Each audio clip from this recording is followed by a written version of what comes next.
In his first senior international tournament and at the age of 17, Niall McVeigh won the European Para-Badminton Championships in the men's singles short stature category.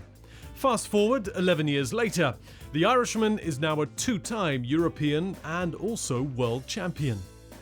McVeigh's main sport as a teenager was swimming, but a serious ear infection forced him to give up competitive swimming and switch to badminton. When I was 8 years old, that's when I started playing badminton.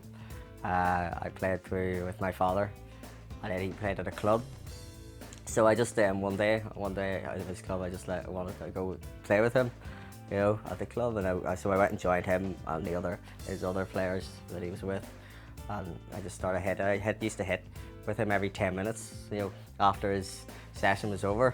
When I reached 10, that's when I started joined a junior club, a local junior club, and then did that for a few years, and then I started playing some junior leagues. Growing up, I always sort of had an understanding of sort of who I was, my condition, having dwarfism. So obviously when I did play against sort of other average sized kids, it never really did frustrate me, because I did know, and it's just, there's nothing I can really do about it. So I just enjoyed it so much and never liked to get frustrated, because I just didn't really see the point in it, to be honest. And I suppose with my father always reminded me of that, just to enjoy it, and don't, you know, there's nothing you can do, just enjoy it as best you can, you know. I was about 14, so we got to know about the Dwarf Sports Association National Games, which they're held in England, so it's just like a UK National Games, which is held every year. Yeah, I went over there, and it was great starting to get to play with guys, you know, like myself, and then we kept doing that, and this was only every year we were doing that. We went and played, we come back every year, and this is, yeah, for another 4 years we did that. 2008 was a European Championship. Yeah, it was only about 8 of us, so it was, but when I went to that, it was just, it felt real, you know, like I was doing something, or was like, you know, I was properly in the badminton, you know, when I just experienced a proper sort of power event.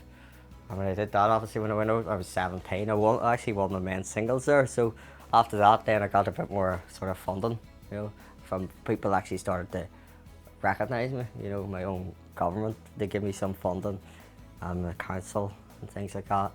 And then from then on, it's just moved on gradually till like sort of now, you know, yeah. So 2011 was a big year for me. Yeah, very good year actually. So obviously winning, when I travelled to Guatemala and won my first World Championship in men's singles, which I was very, very proud of. A very good memory for me. But I suppose the build up to that for me was quite different. 2 months before I went to Guatemala, I actually moved to Australia, and I actually joined a little club out there. I got in touch with some people out there and joined a little club, and they helped me, you know, train out there before I went to Guatemala. Travelled on my own.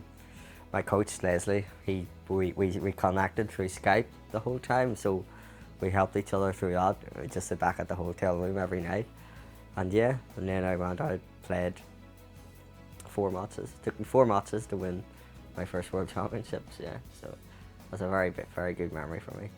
So 2013, I thought was a bit more special for me rather than from 2011. I wanted to win it, but I was expecting to win it, and I had my goals. You know, my goals was to win it. So obviously then, with the whole training block we had to build up to this, everything was going great. I won the tournaments beforehand. I think I won every tournament in that year, just carrying my form the whole year from the training and from the previous tournaments, and going out to Germany and winning the World Championship then was definitely more special, because I felt, you know, I did it in stepping stones, you know, so I progressed every tournament. And probably when I was a bit older also, I know it's only 2 years, but being older, winning it, I sort of appreciated it much more. You know, it sunk into me straight away as well. So yeah, that was a very, very special moment for me.